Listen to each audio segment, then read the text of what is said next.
Welcome in and welcome back. We are here for the 14th episode of Ask Adrian Anything.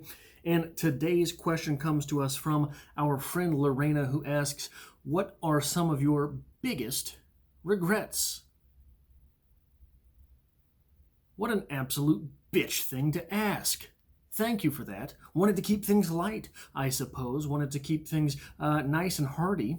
Wanted to keep things very kind here, nice and kind. What are some of your biggest regrets? I used to say that I don't believe in regrets because if you regret something, it means that you refuse to learn from it. That is a very nice phrase that Hemingway might have used.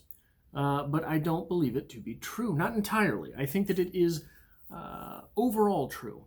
I think that if you carry a regret with you for too long, it means that you have refused to learn from whatever it was that you did wrong, from whatever it was that you lost, from whatever rule or idea it was that you thought was non-negotiable, from whatever rule or idea you thought was non-negotiable, but it turned out either A, that rule or idea is negotiable, or B, you're just not good enough, right? So I jotted down some notes, but I haven't taken a whole lot of time to prepare this one because I think that would have been a way for me to get out of some of the undulation that probably should come with a video such as this. I regret reading Harry Potter. There's little ones like that. There's little ones that I still carry with me. I regret having read Harry Potter because that was so much time over on Strip Cover Lit. If you were not familiar with that, that is the channel where I talk about books. I did an entire series, read the whole series of Harry Potter. Awful, bad, miserable, nasty, no good. Wasted a lot of time that way, but whatever. I regret, to this day, taking so long to actually acquire my associate's degree. Now, some of this, not quite controllable. I had to take some time off to earn money. I had to quit some semesters in order to earn money. Wasn't a whole lot of money in those days. Other parts of that were absolutely my fault. I was not as vigilant as I could or should have been as far as keeping up on what it would take to earn said associate's degree. See, one of the things that community colleges are notorious for, and I didn't know this at the time. I was the first person in my family to go to college, so this was unbeknownst to me.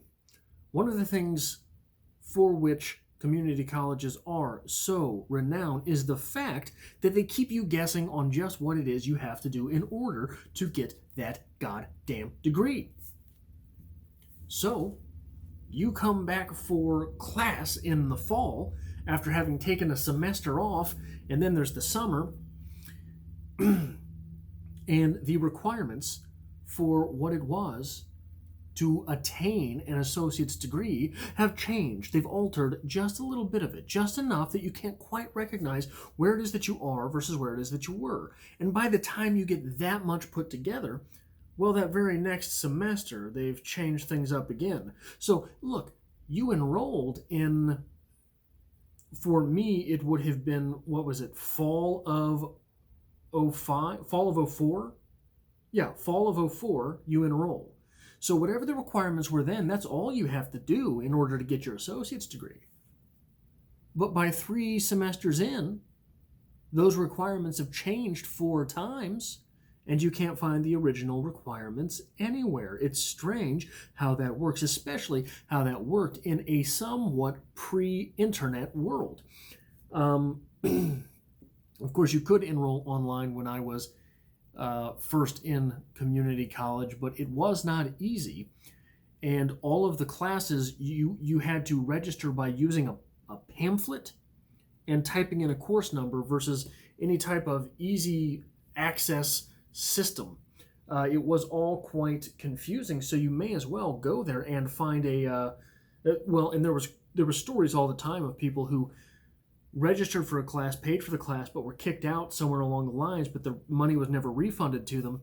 So online was just a very risky way of doing things. But I never kept up with it enough. I was always too distant from that part of the process. And it took me 5 years to get that 2-year degree. At least three. So 5 years is 10 semesters. So it took me at least three of those semesters. I had to take off in order to work and get money anyway. And obviously 8 of those semesters are the actual classes that you have to take. So 8, 9, 10, 11 out of 20. So 9 semesters you're looking at that I probably screwed the pooch myself. At the time, I sort of feigned a little bit of frustration. At the time, just going to the classes was enough for me. To an extent. Sure, I wanted that degree. I wanted to say that I got that degree. But I've always loved learning. And so to not be hyper vigilant about, hey, tell me what I need to take, jackass, so I can enroll in it, to not be that way was all right with me. I wish, if anything else, if I had taken 3 years instead of 5 years and then had 2 years consecutive in order to work different jobs and make money instead of having to bit, piece, and scrap the money that I did collect along the way. So that's a little one. I did end up getting the degree. I did end up moving on. I do have a bachelor's. I do have a master's. But I wish I had been a little more vigilant in that process. Another little one is Tesla stock. God damn it. I started investing in Tesla stock when Tesla stock was $225, $250. I could have scraped together $2,500 and bought 10 shares. I could have done it. I didn't do it. I could have done it. I could have afforded that at the time. Could have done it. Could have figured it out. Could have scraped it together, threw it in there, had 10 shares. Those 10 shares would now be 50 shares. That $2,300, $2,500 would right now be $25,000. I didn't do it. That's a small one. I paid attention. I knew all the things that all the Tesla tubers knew from watching their videos. Obviously, I didn't have a whole lot of independent research on it. But there was enough people saying the same things, and all the numbers checked out. I was like, wow, this is going to go up. I mean, there's no real doubt about that. $250 is a bargain basement price for this stock and the company that it represents. Didn't do it. I bought a few shares. I had 3 shares, and then I bought another share at $700. So that could have been 3 shares that would have cost $700. Instead, I got the one, and then it split, a 5-for-1 split. So that those 10 shares would have been $50. $2,300, $2,400 would be $25,000 right now. I regret not doing that. I regret blindly accepting some of my political views. I did a walkaway video recently on this channel, so that's up, and there are a lot of my thoughts on that in that video. So I'll leave that as that for now. But I've got three things that were real big regrets for me for a very long time. One was quitting football. I quit football before my senior year in high school because I had to start. I wasn't going to get a scholarship anywhere. I had to start working. Had to get a job. I wanted to go to college. Yada yada yada. Quitting football may have been a mistake. Although I did work essentially full-time hours my senior year in high school, so I earned quite a bit of money in order to then move out as soon as high school ended, or not right as high school ended, and then go to community college, pay my way through that, whatever. But I busted my ass my entire young life because I loved football. And I thought, hey, this would be a good way, like I've said in a few videos now, there was no way I was going to Florida State or Auburn, anything like that. But Avila, someplace that puts 60 guys in uniform and a lot of them got to play both ways, I could have done that. I could have done that, I think. I think I was athletically inclined enough. I think that I was enough of a physical and strength specimen at that point to have done that. I could have played fullback someplace. But here's what happened. I busted my ass. So starting in the 6th grade, I was lifting weights. And then I sacrificed all my summers through high school. I don't mean just to practice football. I made every session of weightlifting. I don't mean every day. I mean, by my junior year, they were doing a morning shift and an afternoon shift. I got to the school for the morning shift and stayed until the afternoon shift. I was that guy. My senior year, practice before the season started, we were in two-a-days.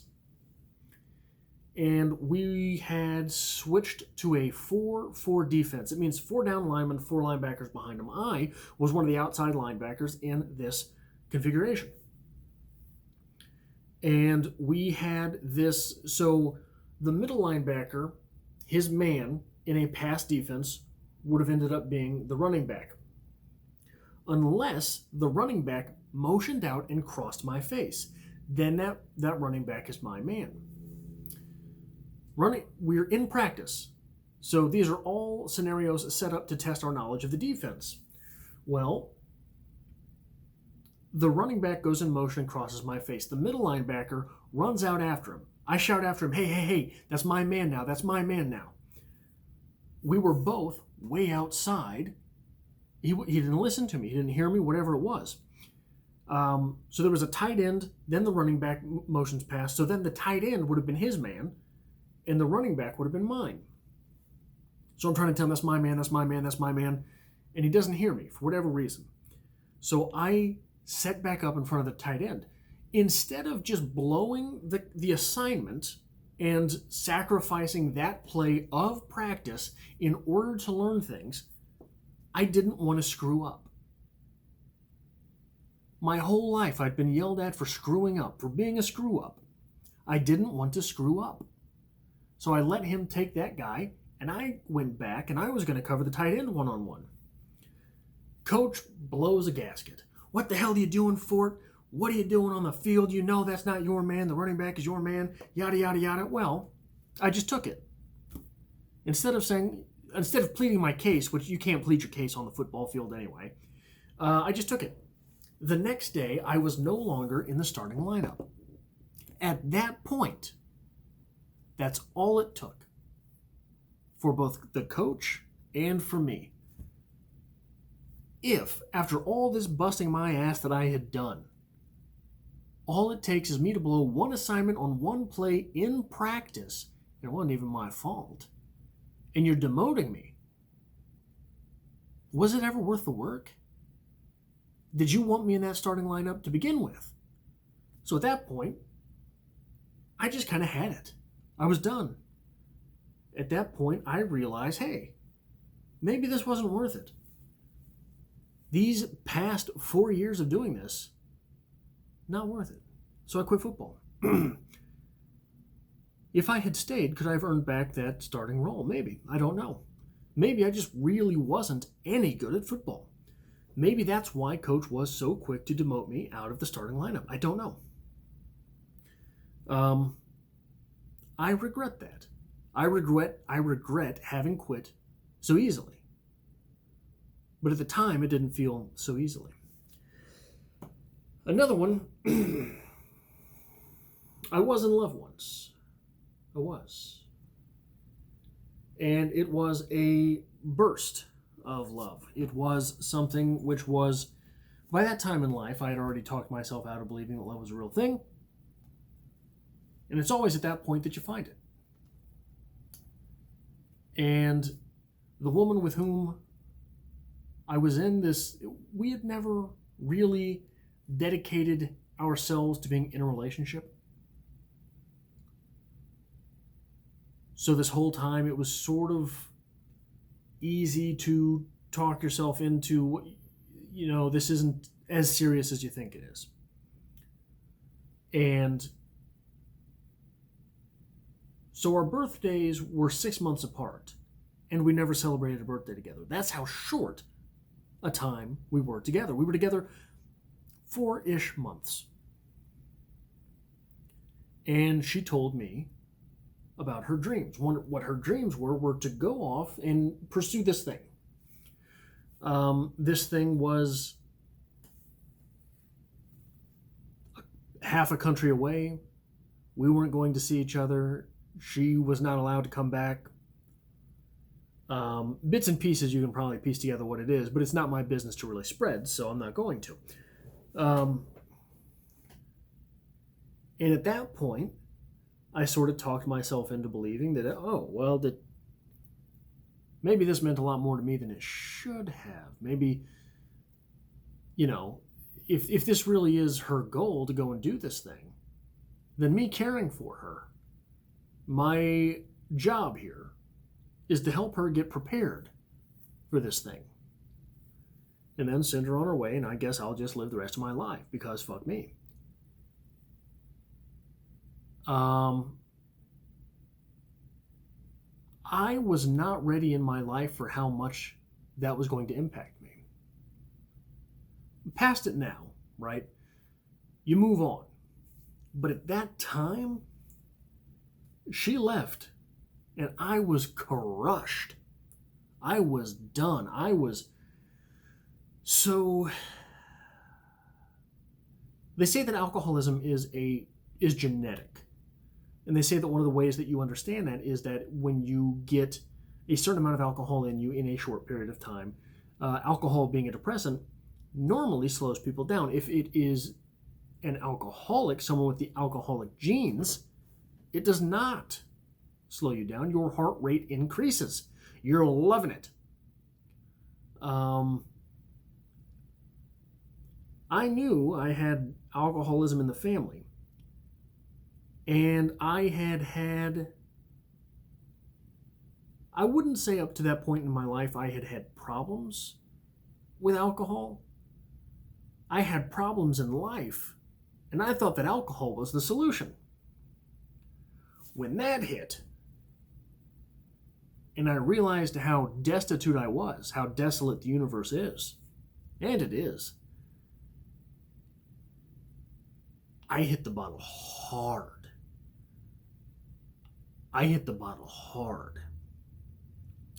Made a lot of bad decisions. Made a lot of decisions that if I'd been caught one time,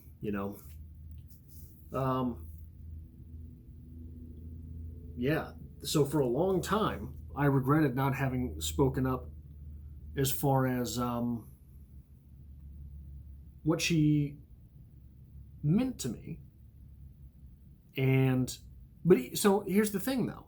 That situation, the thing that she wanted to do, the goal that she had, we weren't going to see each other for very long periods of time, for a very, very long time. At that point, we had known each other, not been together, known each other for 4 months, 4 or 5 months, maybe 5 months.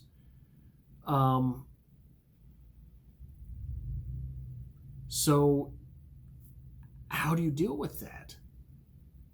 On a practical level, how do you deal with that? I didn't know what that person, what she meant to me. And I wasn't prepared for her to say, look, my life goal is leaving. And how do you, at what point, where do you put your argument in there? What do you do there when all that's going on? And I thought for a long time that I chose wrong. I regretted it for a long time, but it didn't present itself. It didn't manifest as regret. It manifested as self-loathing,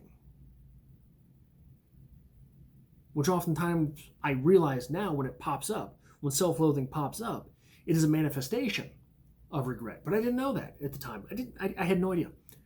So yeah, that the whole way that worked out was something that I regretted for a long time. But like I say, if you do end up learning from it, there's no point in holding the regret.